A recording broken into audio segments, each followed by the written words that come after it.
హైదరాబాద్లో ప్రాపర్టీ కొనాలనుకుంటున్నారా? అయితే మీకు నచ్చే ప్రాపర్టీ మీ బడ్జెట్లో దొరికేంత వరకు ఎలాంటి కమిషన్ తీసుకోకుండా మంచి క్వాలిటీతో కట్టిన houses, bank loans just 25,000 service ఛార్జ్తో, అది కూడా రిజిస్ట్రేషన్ అయిన తర్వాత మాత్రమే తీసుకుంటాం. మా దగ్గర హౌసెస్ తీసుకున్న వాళ్ళు ఈఎంఐ కట్టుకునే బిజినెస్ ఆపర్చునిటీ కూడా కల్పిస్తున్నాం. ఇక ఆలస్యం ఎందుకు, ఈరోజు మీ డ్రీమ్ విజిట్ చేయడానికి వచ్చేయండి. అమ్మేవాళ్ళు ఎన్నైనా చెబుతుంటారు, కొనేవాళ్ళు ఎలానైనా మోసపోవడానికి ఛాన్సెస్ ఉంటాయి. ఇప్పించే వాళ్ళు మీకు ఎప్పటికీ గుర్తుండిపోతారు. మాకు ఒక అవకాశం చూడండి.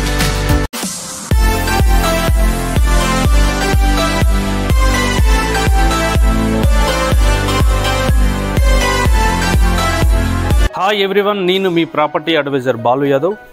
మీరు చూస్తున్నారు శ్రీ కుబేర ప్రాపర్టీస్. చాలామంది హైవేకు దగ్గరలో అడిగారు కాబట్టి ఈరోజు హైవే నుంచి జస్ట్ ఒక హాఫ్ కిలోమీటర్ నుంచి 1 కిలోమీటర్ డిస్టెన్స్లో తక్కువ బడ్జెట్లో ఉన్న ఒక మంచి పెద్ద హౌస్ తీసుకొచ్చాను. ఇది వచ్చేసి మరి 2 BHK న్యూ ఇండిపెండెంట్ హౌస్. మనకు వాస్తు ప్రకారం అయితే 100% వాస్తు ప్రకారం అయితే ప్లాన్ చేసి మరి అయితే హౌస్ అయితే కన్స్ట్రక్షన్ చేశారు.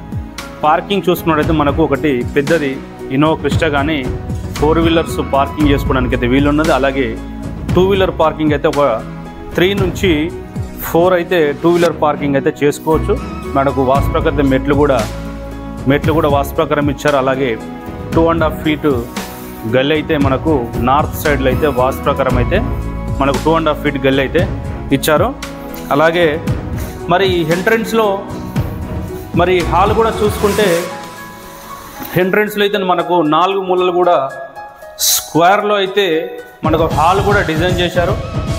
ఎంట్రన్స్లో మాత్రం మరి ఏదైతే మెయిన్ ఎంట్రన్స్ సింహద్వారం ఏదైతే ఉన్నదో ఈ సింహద్వారం అయితే మనకు ఇండియన్ టేకుడ్తో అయితే మనకు డోర్స్ అనేటి మన ఫ్రేమ్ కూడా ఇండియన్ టేకుడ్తో అయితే దీనికి ప్లాన్ చేసి మరి ఇన్స్టాల్ చేశాను కూడా చెప్పుకోవచ్చు.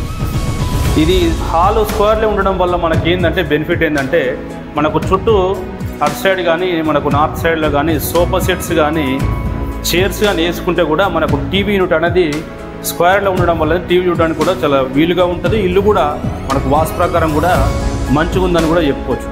మరి మాస్టర్ బెడ్రూమ్ చూసుకుంటే మనకు ఇందులో మాస్టర్ బెడ్రూమ్లో అయితే మనము అన్ని వీడియోలో చెప్పుకున్నట్టు మాస్టర్ బెడ్రూమ్ అయితే ఒక కింగ్ సైజ్ బెడ్ కానీ కింగ్ సైజ్ లాంటిది మనకు చాలా పెద్ద మాస్టర్ బెడ్రూమ్ ఉందని కూడా చెప్పుకోవచ్చు. ఇది ఆల్మోస్ట్ మనకు 14x12 అయితే మాస్టర్ బెడ్రూమ్ సైజ్ ఉంటుందని అప్రాక్సిమేట్గా చెప్పుకోవచ్చు. ఇందులో అన్ని అటాచ్డ్ ఒకటైతే మనకు వెస్ట్రన్ వాష్రూమ్ తోటి అయితే మనకు ఇందులో అయితే ఒకటి అటాచ్డ్ వాష్రూమ్ అయితే ఇచ్చారు. మరి దీనికి రోడ్డు కూడా చూసుకుంటే 30 ఫీట్ రోడ్ ఉన్నది. చాలా హౌసెస్కు 20 ఫీట్ 15 ఫీట్ రోడ్ ఉండడం వల్ల ఏంటంటే మీరు బ్యాంక్ లోన్కి వెళ్తే కూడా మీకు ఒక 80% బ్యాంక్ లోన్ అనేది రావడానికి అయితే ప్రాబ్లం అవుతుంది. ఈ ప్రాపర్టీకి మరి ఒక 30 ఫీట్ రోడ్ అయితే ఉన్నది. సో మరి ఒకటి వెస్ట్రన్ వాష్రూమ్ అయితే ఇన్స్టాల్ చేశారు. అలాగే ఇక్కడ చూసుకుంటే కామన్లో ఒకటి ఇండియన్ వాష్రూమ్ కూడా ఇన్స్టాలేషన్ చేశారు. మరి చిల్డ్రన్స్ బెడ్రూమ్ చూసుకుంటే చిల్డ్రన్స్ బెడ్రూమ్ కూడా మనకు చాలా పెద్దగా ఉందని చెప్పుకోవచ్చు. అలాగే మీ దగ్గర ఎక్స్ట్రా సామాన్స్ స్టోరేజ్ రూమ్ లాగా పెట్టుకోవడానికి కూడా మనకు చిల్డ్రన్స్ బెడ్రూమ్లో ఆ స్టోరేజ్ రూమ్ లాగా కూడా ఒకటి పైన కూడా స్టోరేజ్ రూమ్ లాగా అయితే ఇచ్చారు. మరి 2 బెడ్రూమ్స్ 2 వాష్రూమ్స్ వాస్తు ప్రకారం అయితే ఇచ్చారు. సో అలాగే మనం కిచెన్ చూసుకున్నట్టయితే మనకు కిచెన్లో అయితే మరి కిచెన్కు హాల్కు బ్యాక్ సైడ్కి ఎగ్జాక్ట్లీ అయితే మీకు డైనింగ్ సెక్షన్ కూడా ప్రొవైడ్ చేశారు. ఇది హౌస్ వచ్చేసి 147 స్క్వేర్ యార్డ్లో ఉంది. 147 స్క్వేర్ యార్డ్లో ఉంది కాబట్టి డైమెన్షన్ చూసుకుంటే కూడా 27.5x50 ఉంది.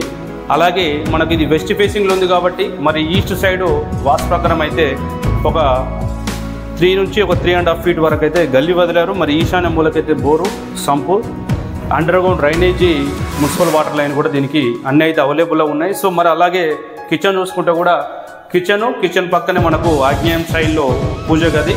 ఈ కిచెన్ వచ్చేసి మొత్తం మనకు ఆగ్నేయం స్టైల్ అయితే కిచెన్ కూడా చాలా బాగా అయితే సెట్ చేశారు. మరి 147 స్క్వేర్ యార్డు మనకు ప్రైస్ వచ్చేసి మనకు 82 lakhs అయితే కోడ్ చేస్తున్నాడు.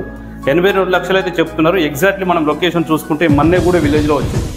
మన్నేగూడ విలేజ్ అనేది గుర్రంగూడ తర్వాత తుర్కేంజాల్ తర్వాత వచ్చేసి మనకు నెక్స్ట్ మన్నెగూడ అనేది వస్తుంది. మరి ఎల్బీ నగర్ చూసుకుంటే అప్రాక్సిమేట్గా అయితే మీకు ఒక 15 మినిట్స్లో ఎల్బీ నగర్ మెట్రోకి అయితే ఒక 15 నుంచి 20 మినిట్లు అయితే మీరు డైరెక్ట్గా అయితే హైవే నుంచి సాగర్ హైవే నుంచి అయితే వెళ్ళిపోవడానికి బాగుంటుందని చెప్పుకోవచ్చు. అలాగే మీకు చుట్టూ సరౌండింగ్ కూడా చాలామంది అడిగారు. సో అలాగే మనకు మెట్ల పైన కూడా సరౌండింగ్ వీడియో కూడా చూపిస్తాను. చుట్టూ వచ్చేసి మొత్తం మనకు అపార్ట్మెంట్స్ ఉన్నాయి. ఈ ఏరియాలో ఇండిపెండెంట్ హౌసెస్ అనేది చాలా కష్టము, ఎందుకంటే హైవేకి దగ్గరలో ల్యాండర్స్ ఎక్కువ ఉంటాయి కాబట్టి చాలామంది గ్రౌండ్ ఫ్లోర్ అయితే. చుట్టూ సరౌండింగ్ చూసుకుంటే కూడా చుట్టూ నియర్ బైలో అయితే మొత్తం అపార్ట్మెంట్స్, ఈ ఏరియాలో అయితే మొత్తం అపార్ట్మెంట్ కల్చర్ వచ్చింది.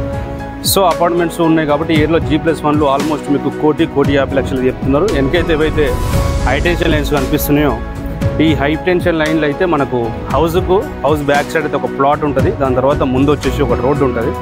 దీని బ్యాక్ సైడ్ అయితే మనకు లైన్లో నుంచి ఎటువంటి ప్రాబ్లం లేదు. పక్కన కూడా ఒక చిన్నది ఒకటి చిన్న మూసీలా కూడా ఒకటి ఉన్నది. దీని పక్కన అయితే ప్లాట్ ఉంది, మనకు తర్వాత రోడ్డు ఉంది కాబట్టి ఇదైతే అండర్ గ్రౌండ్ అయితే అయిపోతుంది. ఎటువంటి ప్రాబ్లం అయితే లేదు. ఒకవేళ మీరు ఇంట్రెస్ట్ ఉంటే తప్పకుండా అయితే పైన స్క్రోల్ అవుతున్న నెంబర్కి కాల్ చేయండి. అలాగే మీకు నచ్చే ప్రాపర్టీని మీ ఏరియాలో దొరికేంత వరకు అయితే మన ఛానల్ సబ్స్క్రైబ్ చేసుకోండి. మరో ప్రాపర్టీ తోటి మీకు నచ్చే ప్రాపర్టీ తోటి అయితే తీసుకోవడానికి తక్కువ బడ్జెట్లో బ్యాంక్ లోన్ సదుపాయం ఉన్న ప్రాపర్టీలు తీసుకోవడానికి అయితే ప్రయత్నిస్తాను. మరి అంతవరకు సెలవు, నమస్కారం.